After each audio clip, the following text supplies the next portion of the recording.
नमस्कार, आप देख रहे हैं केपी न्यूज 24/7। आपके साथ मैं अश्विनी। आइए देखते हैं अब तक के मुख्य समाचार। बीदर के वरिष्ठ पत्रकार शिव शरणप्पा वाली का शहर मिनी विधान सौधा के निर्माण स्थल पर बड़ा बयान। प्राथमिक कक्षाओं के लिए ऑफलाइन कक्षाओं पर फैसला अगस्त के अंत तक। नए मंत्रिमंडल को लेकर भाजपा में कोई मतभेद नहीं, सीएम बोम्मई। संसद के मॉनसून सेशन से गायब रहने वाले बीजेपी सांसदों से पीएम मोदी नाराज, उठाया ये कदम। राष्ट्रीय स्तर पर एनआरसी को लेकर फैसला नहीं, एमएचए ने रोहिंग्या मुसलमानों को लेकर दी अहम जानकारी। कपिल सिब्बल के घर डिनर पार्टी पर विपक्ष एकजुट, गांधी फैमिली नदारद।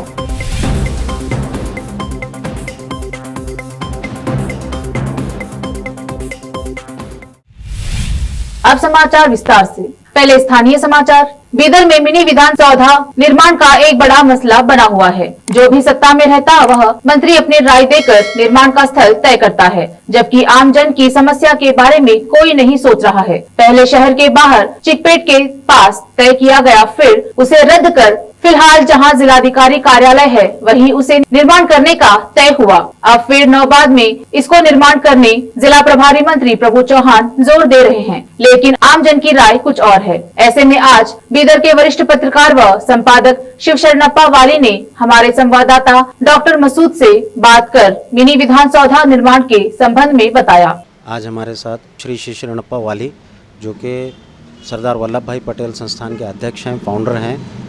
आज उनसे बात करते हैं, उनसे जानना चाहेंगे हम लोग कि मिनी विधान सभा के संबंध में वो क्या बताते हैं। नमस्कार सर। नमस्ते, वंदे मातरम।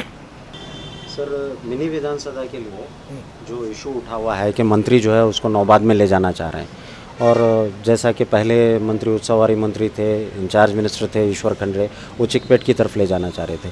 अभी ये मंत्री का बोलना है कि वो नौबाद की तरफ लेके जाएंगे, जबकि डीसी ऑफिस के पास आसपास जगह है। उस पर जो विवाद है या इसके ऊपर जो चर्चा है, इसमें आपका क्या राय है? बीदर एक ऐतिहासिक मुकाम है और यहाँ पर डीसी ऑफिस का एक संकीर्ण, जिसको सारे ऑफिस एक जगह रहना ज़रूरी है, परंतु हमारे जो नुमाइंदे हैं, जिनको हम जनप्रतिनिधि बोलते हैं, या अपने मनमानी या स्वार्थ के लिए या अपने एक अधिकार के घमंड में मनमानी कर रहे हैं। आवाम के ज़रूरत को पूरा करने के लिए ऑफिसेस होते हैं। डिप्टी कमिश्नर ऑफिस और उसके ताल्लुकात के दूसरे जो भी ऑफिस हैं बीदर तालुके के, वो सभी एक ही अगर जगह रहे तो आवाम को इधर उधर फिरने की ज़रूरत नहीं पड़ेगी और उनको सहूलत हो जाएगी। परंतु मसला ये है कहाँ पर बनाना, ये सोचने की ज़रूरत नहीं। 3 प्रधान कार्यदर्शी कर्नाटक के चिकपेट में बनाने के लिए जगह बताए थे और उसके मैप बन गए थे। उसके मैप बनने के बाद उसकी जो मंजूरी पूरी हो गई थी, लेकिन एक डिप्टी कमिश्नर आ गए, वो बोले कि वो गड्ढे में हो जाता, नहीं बनाना चाहिए। आज 52 एकड़ 22 गुंठे जो ज़मीन में फाइट करके 10 साल फाइट करके जो गवर्नमेंट के ऑफिसर उनके साथ मिलकर प्राइवेट आदमी के नाम से किए थे, मैं लड़के गवर्नमेंट ऑफ कर्नाटका किया, उसमें 1 इंच भी जगह मुझे नहीं मिलती और न मेरा स्वार्थ है। वैसे जगह को छोड़ दिए, वहाँ पर 52 एकड़ ज़मीन थी। उस जगह को आज दूसरे गवर्नमेंट के ऑफिस, कनाडा ऑफिस, वो ये बन रहे हैं, उससे ताल्लुक नहीं। वहाँ पर बनता था, सिर्फ डिप्टी कमिश्नर के मनमानी से वो हट गया। दूसरी बात, बाद में कहाँ पर बनाना बोले तो हमारे उस्तुवारी मंत्री नौजवान आदमी हैं, काम करने का जोश है ईश्वर खंडरे को, परंतु स्वार्थ उनके पीछे लगा। उनके अपने आपसी लोग, कुछ लोगों का उधर सर्वे नंबर थे, इसलिए हमिलापुर जाने का उन्होंने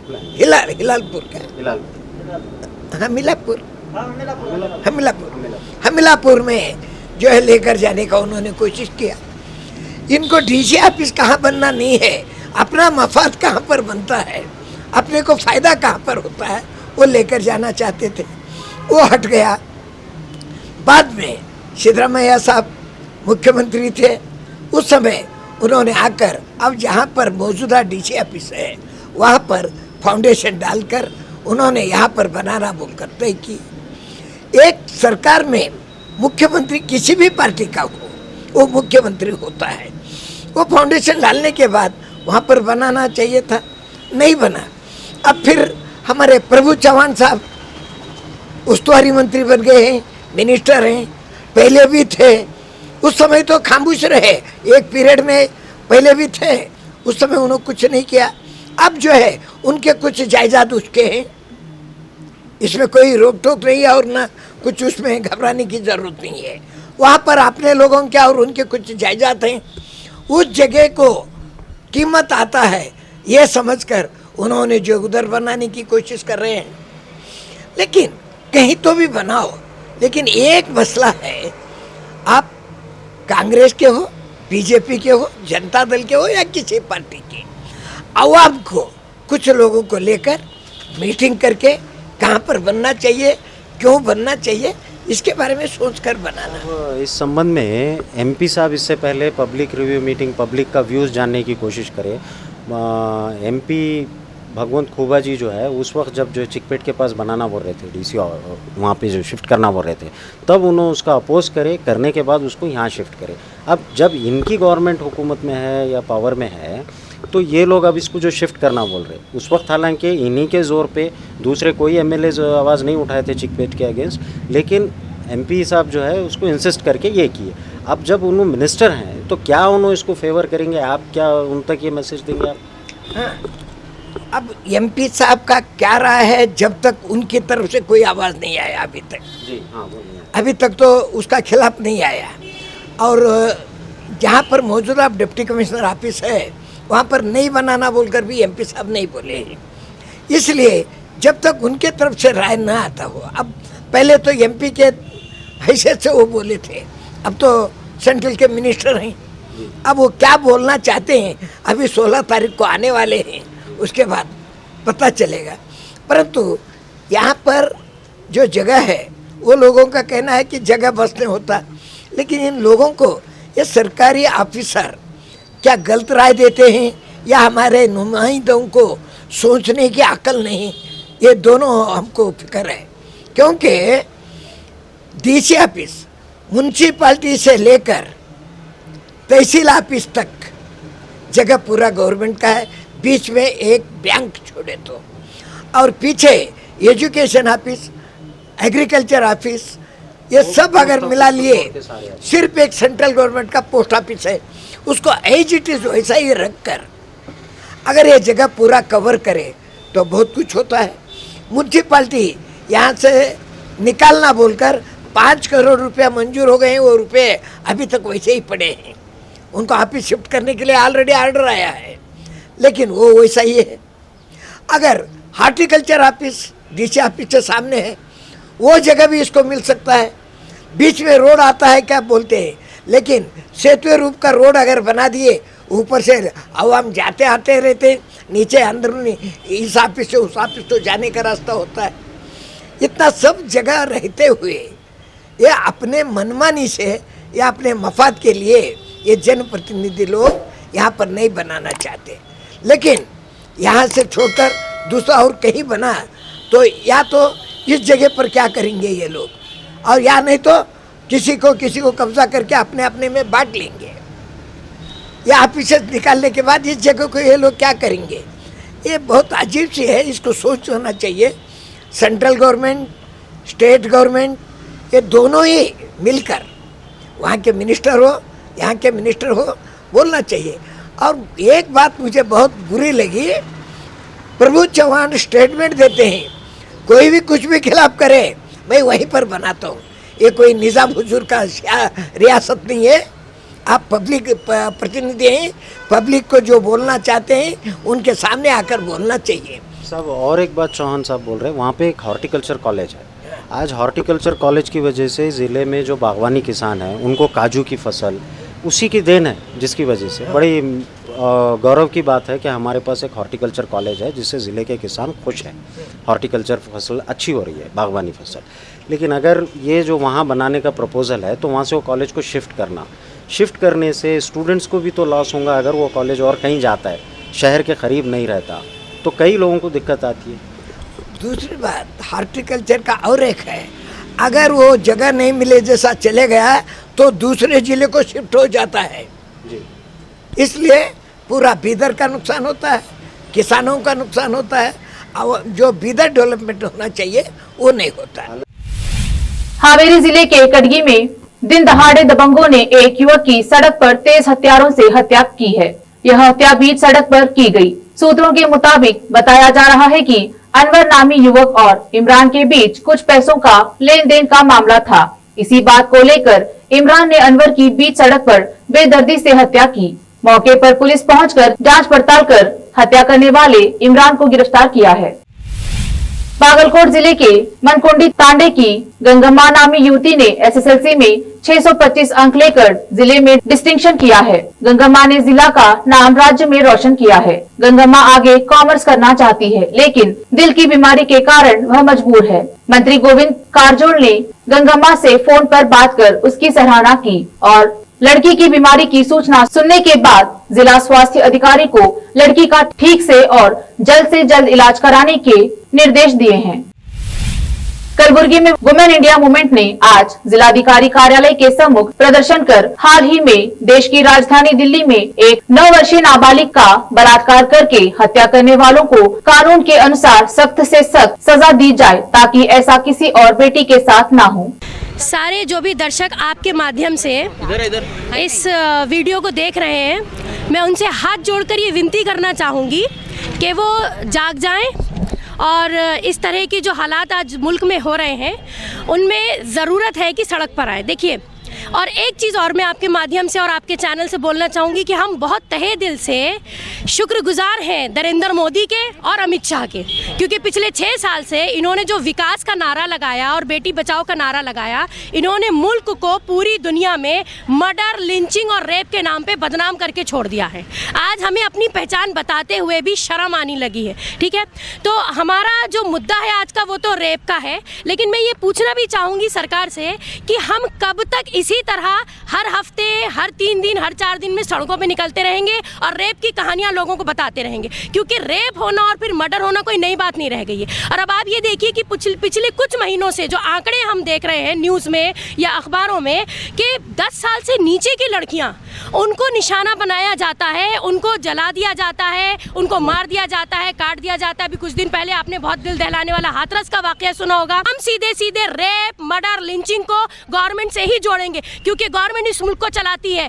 500 साढ़े 500 लोग लोकसभा में बैठ के 130 करोड़ लोगों की जिंदगियों का फैसला करते हैं। उनको चुन के भेजने वाले हम हैं।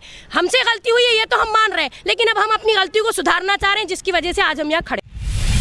बीजापुर शहर में आज नगर निगम के पूर्व उपाध्याय गोपाल भट्ट कांबले और गजानन संघ ने जिलाधिकारियों को एक ज्ञापन सौंपकर बताया कि गणेश उत्सव सर पर है। ऐसे में शहर के सड़कों की हालत खस्ता है। उत्सव से पहले सड़कों की मरम्मत की जाए ताकि गणेश विसर्जन सुगम रूप से की जाए। इस अवसर पर कांबले ने हमारे चैनल से बात की। ಇವತ್ತು ನಾವು ಬಿಜಾಪುರ ಗಜಾನನ ಮಹಾಮಂಡಳಿಯ ಎಲ್ಲ ಪದಾಧಿಕಾರಿಗಳು ಎಲ್ಲ ಕಾರ್ಯಕರ್ತರು ಜಿಲ್ಲಾಧಿಕಾರಿಗಳಿಗೆ ನಾವು ಮನವಿ ಸಲ್ಲಿಸಲಿಕ್ಕೆ ಬಂದಿದ್ದೇವೆ।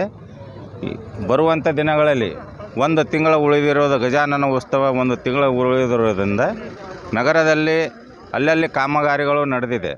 ಅಂದರೆ ತಗ್ಗದ ದಿನ್ನಿಗಳು, ಸಾಕಷ್ಟು ರೋಡ್ಗಳು ರಿಪೇರಿಗಳು ಆಗಿಲ್ಲ, ಹಾಗೂ ಈಗ ಕೆಲವೊಂದು ರಸ್ತೆಗಳು ಏನದಾವಲ್ಲ ಅವು ರಿಪೇರಿ ಮಾಡ್ತಾ ಇದ್ದಾರೆ ಮತ್ತು ಕಾಮಗಾರಿಗಳು ಕೆಲವೊಂದು ಕಡೆ ಮಾಡ್ತಾ ಇದ್ದಾರೆ। ಈಗ ಸಾರ್ವಜನಿಕ ಪ್ರತಿಷ್ಠಾಪನೆ ಮಾಡುವಂಥ ಗಜಾನನ ಉತ್ಸವದಲ್ಲಿ ಈ 1 ತಿಂಗಳಲ್ಲಿ ಯಾವಾದರೂ ಕಾಮಗಾರಿಗಳು ಇದ್ದರೆ ಅವು ಪೂರ್ಣಗೊಳಿಸಬೇಕು ಮತ್ತು ಯಾವಾದರೂ ಕಾಮಗಾರಿಗಳು ಮಾಡೋರಿದ್ದರೆ ಗಜಾನನ ಉತ್ಸವ ಆದ ನಂತರ ಮಾಡಿ, ಹಾಗೂ ಕೆಲವೊಂದು ಏನು ಹೊಂಡಗಳು ಏನು ನಾವು 2 ದೊಡ್ಡ ಹೊಂಡಗಳು ತಾಸಬೌಡಿಯಲ್ಲಿ ಏನು ಮಾಡ್ತಿದ್ರಲ್ಲ ಆ ಹೊಂಡಗಳನ್ನು ಆದಷ್ಟು ಬೇಗ ಮಾಡಬೇಕು ವಿಸರ್ಜನೆ। बीजापुर में नया सैटेलाइट बस स्टैंड निर्माण किया जा रहा है। उसके समीप एक ऑटो स्टैंड भी निर्माण करने का आग्रह बीजापुर शहर के ऑटो यूनियन ने की है। इस अवसर पर यूनियन द्वारा जिलाधिकारियों को एक ज्ञापन सौंपकर अपनी मांग रखी है। डिस्ट्रिक्ट ऑटो रिक्शा यूनियन की तरफ से डीसी साहब को मेमोरेंडम देने आए हुए हैं। ये नवा KSRTC वर्कशॉप बाजू में जो सिटी लाइट बस स्टैंड बने उसके सामने ऑटो रिक्शा ठहरा करने के लिए वहाँ एक स्टैंड होना है हमना। वो हिसाब से हम लोग आज डीसी साहब के पास मेमोरेंडम लेके आए हैं और वहाँ ठहरने वाले रिक्शा वाले भी मेरे साथ में हैं। तो डीसी साहब ने भी कहा है कि ठीक है, आर शांतराज 2009-10 में 38 स्टैंड को जो है उन्होंने ये किया था, मेंशन किया था। और उस वक्त के एसपी साहब ने भी साहब से रिक्वेस्ट करके वो 38 स्टैंड जो है ज़रूरी है बीजापुर सिटी के लिए बोल के उन्होंने भी मेंशन किया था। उसे ही अभी क्या है, पहले थोड़ा सा आगे ठहरते थे, वहाँ पर ट्रैफिक जाम होने की वजह से और KSRTC वर्कशॉप वाले जो है वहाँ पर दुकान वगैरह बनाने की वजह से ज़रा ट्रैफिक को प्रॉब्लम हो रहा है। वो हिसाब से क्या है, ज़रा इन गेट के सामने जो है जगह दुकान के पीछे बाजू में वहाँ पर पार्किंग, ऑटो रिक्शा की पार्किंग और 1-2 रिक्शा आगे ठहरने के लिए उनका सहयोग चाहिए बोल के हमने यहाँ पर आज आके डीसी साहब को मेमोरेंडम दिया है। राज्य सरकार महीने के अंत तक निचले ग्रेड के लिए शारीरिक कक्षाएं फिर से शुरू करने का आह्वान करेगी। हालांकि कोविड-19 के लिए तकनीकी सलाहकार समिति के विशेषज्ञ और सदस्य प्राथमिकी कक्षाओं के लिए ऑफलाइन कक्षाएं फिर से शुरू करने के पक्ष में थे, लेकिन राज्य सरकार ने छात्रों के बीच कोविड उपयुक्त व्यवहार को बनाए रखने में माता पिता की भावनाओं और कठिनाइयों को देखते हुए इसे रोक दिया है। प्राथमिकी और माध्यमिक शिक्षा विभाग के प्रमुख सचिव SR उमाशंकर ने कहा, विशेषज्ञों की एक मजबूत राय है कि प्राथमिकी ग्रेड के लिए स्कूलों को उनकी प्रतिरक्षा स्तर को देखते हुए फिर से खोलना चाहिए, लेकिन परिवहन में शामिल जोखिम और कोविड उपयुक्त व्यवहार को बनाए रखने को देखते हुए अभी नहीं खोलने का निर्णय लिया गया है। यहाँ तक कि निजी गैर सहायता प्राप्त स्कूल प्रबंधन ने प्राथमिकी और माध्यमिकी शिक्षा मंत्री से मुलाकात की और प्राथमिकी ग्रेड के लिए ऑफलाइन कक्षाएं फिर से शुरू करने का अनुरोध किया। मंत्री KS ईश्वरप्पा ने वादा किया कि राज्य सरकार राष्ट्रीय आपदा मोचन कोष में संशोधन के लिए केंद्र को प्रस्ताव पेश करेगी ताकि प्राकृतिक आपदाओं से प्रभावित लोगों को उचित मुआवजा मिले। वह बारिश से हुए नुकसान और कोविड-19 की तीसरी लहर से निपटने के उपायों की समीक्षा के लिए बुलाई गई बैठक में बोल रहे थे। उन्होंने कहा कि जिले में बारिश से 4.19 करोड़ रुपए के नुकसान का अनुमान है और बारिश से संबंधित घटनाओं में 4 लोगों की मौत हुई है। जिला प्रशासन ने शोक संतप्त परिवारों को 5 लाख रुपए का मुआवजा प्रदान किया है। 27 पशुओं की मौत हो गई, 126 घर पूरी तरह क्षतिग्रस्त हो गए, 478 घर गंभीर रूप से क्षतिग्रस्त हो गए, 532 घर आंशिक रूप से क्षतिग्रस्त हो गए और 76 मवेशी शेड क्षतिग्रस्त हो गए। 1174 हेक्टेयर भूमि पर कृषि फसलों को नुकसान पहुंचा। मुख्यमंत्री बसवराज बोम्मई ने सोमवार को कहा कि मंत्रिमंडल विस्तार को लेकर पार्टी नेताओं में कोई मतभेद नहीं है। पत्रकारों से बात करते हुए बोम्मई ने कहा कि वहां KR विधायक S.A. रामदास ने बात करेंगे, जिन्हें मंत्री पद से वंचित कर दिया गया था। उन्होंने कहा कि मंत्री और विधायक सहयोगी है और वे राज्य के लिए काम करते हैं। SSLC परीक्षा के परिणाम सोमवार को घोषित किए गए और 99.99% छात्रों ने परीक्षा पास की है। प्राथमिकी और माध्यमिकी शिक्षा मंत्री B.C. नागेश ने परिणाम जारी कर पास आउट्स को बधाई दी। पिछले साल कर्नाटक ने कुल उत्तीर्ण प्रतिशत 71.80 दर्ज किया था। नागेश ने कहा, हमें उन सभी छात्रों को बधाई और सराहना करनी चाहिए जो महामारी की स्थिति के बावजूद परीक्षा में शामिल हुए हैं। मंगलवार से छात्रों के प्रोविजनल मार्क्स कार्ड उनके संबंधित स्कूलों के माध्यम से छात्रों को उपलब्ध करा दिए। अब वक्त एक छोटे से ब्रेक का, जल्द लौटेंगे ब्रेक के बाद। हिंदुस्तान के हर कोने में हम हैं मौजूद। 24 घंटे हालात पर गहरी नजर, खबरों से जुड़े चुपते सवालात और आपको दिखाता है धार्मिक, सामाजिक, राजनीतिक, लोकल और इंटरनेशनल न्यूज की सबसे बेहतर कवरेज जो आपको रखती है हर पल बाखबर। देश और दुनिया भर की खबर के लिए देखते रहें KP News 24/7।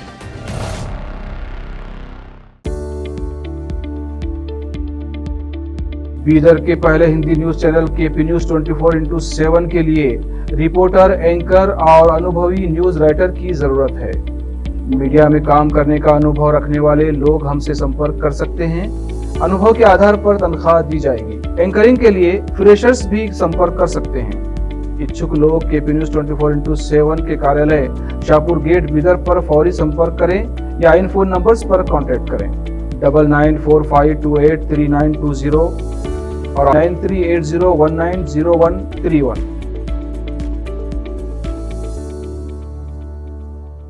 नूर एजुकेशन ट्रस्ट बीदर की ओर से चलाए जाने वाला Noor MEd college Bidar recognized by NCTE Delhi and affiliated to Gulbarga University, Gulbarga. Admission are open for the academic year 2021-22. विशेषज्ञ और सक्षम शिक्षकों द्वारा शिक्षा प्राप्त करने के लिए नूर एमएड कॉलेज में दाखिला लें और शांत वातावरण में शिक्षा प्राप्त करें।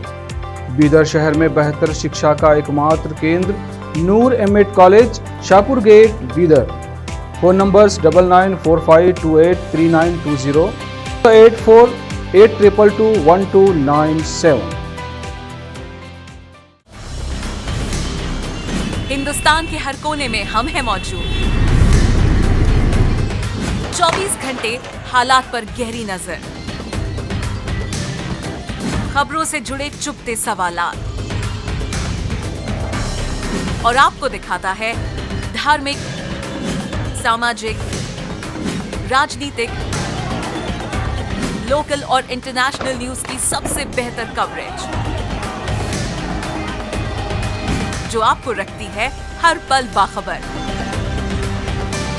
देश और दुनिया भर की खबर के लिए देखते रहें केपी न्यूज 24/7। ब्रेक के बाद फिर एक बार आपका स्वागत है। आइए देखते हैं समाचार देश और दुनिया के। संसद भवन में आज बीजेपी संसदीय दल की बैठक हुई। इस बैठक में प्रधानमंत्री नरेंद्र मोदी ने संसद के मॉनसून सत्र से गायब रहने वाले भारतीय जनता पार्टी सांसदों को लेकर नाराजगी जाहिर की। जानकारी के मुताबिक पीएम मोदी ने नाराजगी जताते हुए उन सांसदों की लिस्ट मंगवाई है जो सोमवार को विधेयक के पारित होने के दौरान सदन में उपस्थित नहीं थे। केंद्रीय गृह मंत्रालय ने मंगलवार को लोकसभा में रोहिंग्या मुसलमानों के अवैध गतिविधियों में शामिल होने को लेकर पूछे सवालों का जवाब दिया। मंत्रालय ने बताया कि केंद्र सरकार ने राज्य सरकारों और केंद्र शासित प्रदेशों को निर्देश जारी किए हैं और अवैध प्रवासियों की त्वरित पहचान करने का आदेश दिए हैं। इसके साथ ही गृह मंत्रालय ने लोकसभा में लिखित जवाब में बताया कि अभी राष्ट्र स्तर पर NCR लागू करने को लेकर कोई फैसला नहीं हुआ है। गृह मंत्रालय ने बताया राज्यों को अवैध प्रवासियों की शीघ्र पहचान के लिए कानून प्रवर्तन और खुफिया एजेंसियों को उचित कदम उठाने की सलाह दी गई है। कांग्रेस के वरिष्ठ नेता कपिल सिब्बल ने सोमवार रात एक डिनर की मेजबानी की जिसमें विपक्षी दलों के कई नेताओं ने हिस्सा लिया। इस डिनर बैठक में 15 पार्टियों के करीब 45 नेता शामिल हुए और सरकार के खिलाफ एक मजबूत मोर्चा बनाने पर चर्चा की। हालांकि इस बैठक में गांधी परिवार से कोई भी नेता शामिल नहीं था। जम्मू कश्मीर के श्रीनगर में आतंकी हमले में सुरक्षा बलों के 9 जवान घायल हो गए हैं। आतंकियों ने यह हमला श्रीनगर की हरी सिंह हाई स्ट्रीट में किया। आतंकियों की ओर से फेंके गए हैंड ग्रेनेड से 9 जवान और कुछ सिविलियन घायल हो गए। जंतर मंतर पर भड़काऊ नारेबाजी के मामले में दिल्ली पुलिस ने बीजेपी नेता अश्विनी उपाध्याय समेत 6 आरोपियों को गिरफ्तार कर लिया है। इससे पहले पुलिस ने इन लोगों को हिरासत में लिया था और पूछताछ की थी। जंतर मंतर के पास कुछ संगठनों ने भारत छोड़ो आंदोलन की वर्षगांठ को लेकर प्रदर्शन किया था। इसी दौरान भड़काऊ नारेबाजी की गई। इस कार्यक्रम में बीजेपी नेता अश्विनी उपाध्याय भी शामिल हुए थे। दक्षिण कोरिया के साथ अमेरिका के सैन्य अभ्यास पर भड़का उत्तर कोरिया। उत्तर कोरिया के नेता किम जोंग की बहन ने अमेरिका के साथ दक्षिण कोरिया के सैन्य अभ्यास की आलोचना करते हुए मंगलवार को दावा किया कि यह आक्रमण का पूर्वाभ्यास है। उन्होंने साथ ही आगाह किया कि उत्तर कोरिया भी अपनी प्रतिरोधी क्षमता मजबूत करेगा। किम यो जोंग का बयान ऐसे वक्त पर आया है जब दक्षिण कोरिया के मीडिया ने खबर दी है कि सहयोगी देश की सेना के साथ 16 से 26 अगस्त तक चलने वाले कंप्यूटर आधारित अभ्यास के पहले मंगलवार को 4 दिवसीय सैन्य अभ्यास की शुरुआत की जाएगी। अब समाचार फिल्मी दुनिया के। शेरशाह का नया गाना जय हिंद की सेना रिलीज। सिद्धार्थ मल्होत्रा ने दिखाया भारतीय सेना का शौर्य और पराक्रम। जी ले जरा, फरहान अख्तर लाएंगे दिल चाहता है का फीमेल वर्जन, कैट प्रियंका और आलिया संग होगी रोड ट्रिप। देखते हैं खेल जगत के समाचार। न्यूजीलैंड के खिलाड़ियों को मिली आईपीएल में खेलने की मंजूरी। ओलंपिक में गोल्ड मेडल जीतना मेरे लिए एक सपने का पूरा होना जैसा है, नीरज चोपड़ा। अंत में समाचार बाजार के। वित्त मंत्री निर्मला सीतारामन ने मंगलवार को संसद में बताया कि वित्त वर्ष 2020-21 के दौरान भारत में अरबपतियों की संख्या इनकम टैक्स रिटर्न में घोषित सकल कुल आय के आधार पर घटकर 136 रह गई, जो इससे पहले 2019-20 में 141 थी। फिर से एक नजर मुख्य समाचारों पर। बीदर के वरिष्ठ पत्रकार शिव शरणप्पा वाली का शहर मिनी विधान सौधा के निर्माण स्थल पर बड़ा बयान। प्राथमिक कक्षाओं के लिए ऑफलाइन कक्षाओं पर फैसला अगस्त के अंत तक। नए मंत्रिमंडल को लेकर भाजपा में कोई मतभेद नहीं, सीएम बोम्मई। संसद के मॉनसून सेशन से गायब रहने वाले बीजेपी सांसदों से पीएम मोदी नाराज, उठाया ये कदम। राष्ट्रीय स्तर पर एनआरसी को लेकर फैसला नहीं, एमएचए ने रोहिंग्या मुसलमानों को लेकर दी अहम जानकारी। कपिल सिब्बल के घर डिनर पार्टी पर विपक्ष एकजुट, गांधी फैमिली नदारद।